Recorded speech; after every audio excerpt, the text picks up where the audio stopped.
자, 다음 142쪽의 필수예제 2번으로 가보겠습니다. 일단 내용으로 보면 명제와 조건의 부정이네. 아까 뒤에 필수예제를 보면서 설명한다고 했었죠. 누구를? 부정을. 네.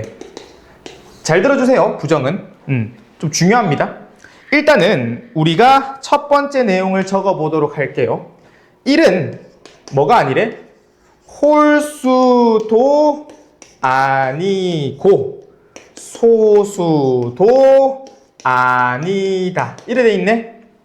그럼 이제부터 여러분들이 잘 알아놔야 되는 상황이 무엇이냐면 또는이라고 하는 내용과 그리고라고 하는 내용이 있습니다.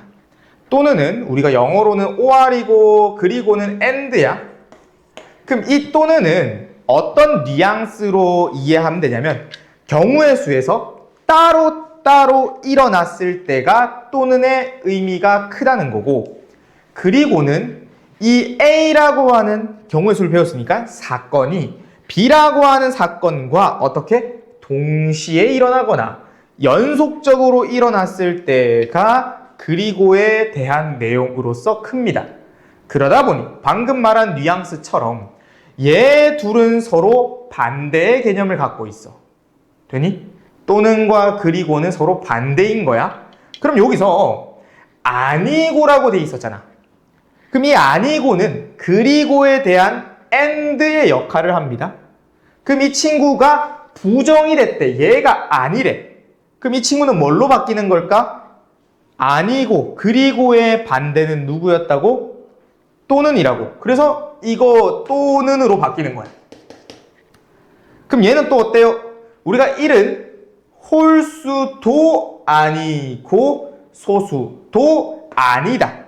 홀수라고 하는 내용과 소수라고 하는 내용이 나오고 있죠. 그렇죠? 근데 이게 둘 다 아니라고 했잖아. 아니다, 아니다잖아.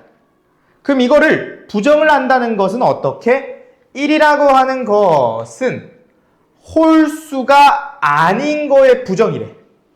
홀수가 아닌 거의 부정은 뭐겠니? 홀수거나 홀수이거나 또는이니까 는인 거의 역할이 온 거야. 고니까 그리고의 역할, 이것의 반대 또는 홀수이거나 어떻게 됐다? 소수이다. 이게 지금 부정이 된 거야. 되겠니? 명제의 부정 이해합니까? 괜찮나요? 자, 그럼 이 두 번째 내용은 어떻습니까? 우리가 두 번째 내용은 x라고 하는 변수가 요렇게 있네. 자, 그럼 이거를 해석해 보면 x는 1보다 크거나 같고 그리고의 역할을 하고 있어. 그리고 10보다 작아요. 그럼 이걸 따지고 들면 x가 1보다 큰 거에 and가 붙는다고. and를 이렇게 기호를 씁니다. 얘가 and. 그리고 어떻게? x가 10보다 작습니다. 이렇게 된 거야. 그럼 이거를 부정한다는 것은, 자, and의 부정은 뭐였다고? 또는이잖아. or. 또는으로 가는 거야. 그리고 이 친구 x가 1보다 크거나 같대. 이걸 부정해볼까? 어떻게 돼? 이걸 부정해봐. 반대로 간다고 생각해봐. x가 1보다 크거나 같은 거에 반대. x가 1보다 뭐하다? 작거나. x가 1보다 작거나. 그럼 이걸 또는으로 적어주고 또는으로 적어주고 요놈의 부정은, 요놈의 반대는 어때? x는 10보다 크다. 이렇게. 얘가 부정이 된 거야. 쌤, 그래도 저는 부정을 잘 이해 못하겠어요 라고 한다면 이 부정을 어떻게 생각하냐면, 여러분들이 명제의 부정도 많이 쓰지만 실제로는 조건의 부정을 정말로 많이 쓰거든요. 조건의 부정을 되게 많이 써. 그럼 조건이라고 하는 건 보다시피 이러한 x의 변수를 갖고 있는 상황이 될 겁니다. 그럼 지금 요 중에 이거 하나 갖고 와볼게. 얘가 조건이거든요. x가 1보다 크거나 같다라고 하는 이러한 조건이 있대. 이렇게. 그럼 이것에 참이 되는 진리 집합을 갖고 와볼까? 참이 되는 진리의 집합. 그러면 수직선으로 보면 어떻습니까? 여기 1이라는 점을 통해 요렇게가 전부 이놈의 뭐가 됐다? 진리집합이 된 거야.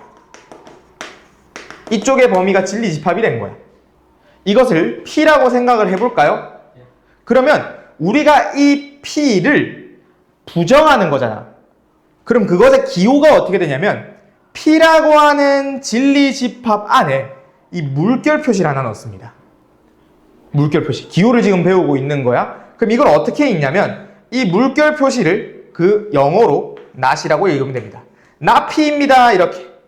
얘는 not P입니다. P가 아니래. P가 아니래. 괜찮니? 그래서 P가 아니어가지고 P가 아니어서 P를 부정하면 되는 거야. P를 부정. 그럼 우리가 P를 제외한 나머지를 가지고 오시면 됩니다가 되는 거야. P를 제외한 나머지. 우린 이거를 어떻게 연산으로 갖고 왔지? P를 제외한 나머지 여집합으로 갖고 오죠. 그래서 이 부정은, 이놈의 부정은 어떻게 생각하면 되냐면 P의 여집합을 갖고 온다 생각하면 돼. 부정은 그거를 반대로 가져가는 거니까 그걸 제외한 나머지. 아까도 말했지만 조건에서 활용을 많이 한다고 했었죠. 그럼 그걸 반대로 가져가는 거를 어떻게 부정이라고 하는 걸 여집합으로 이해하시면 조금 더 쉽게 포인트를 가져갈 수가 있는 거야. 그래서 이 친구는 어떻게 이 방금 본 거 이거를 반대로 가져가는 나머지 부분이니까 이렇게 되는 거야. 구멍이 뚫리고 이렇게. 그래서 요 놈은 1보다 작다가 이 아까의 부정의 정답이 되는 거야. 되니?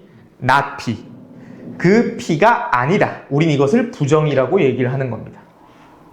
되겠니? 네. 조건에서 되게 많이 쓰이는 것 중에 하나예요. 물론 명제의 부정 또한 같은 결인 거예요. 그걸 완벽하게 반대편으로 뒤집어져야 되는 상황인데, 근데 명제의 부정은 사실 좀 많이 헷갈려하는 포인트를 갖고 있지만 이 조건의 부정을 지금 쌤이 말한 것처럼 여집합으로 이해하면 충분히 잘 접근할 수가 있습니다. 괜찮나요? 네, 이렇게 2번을 또 정리했습니다.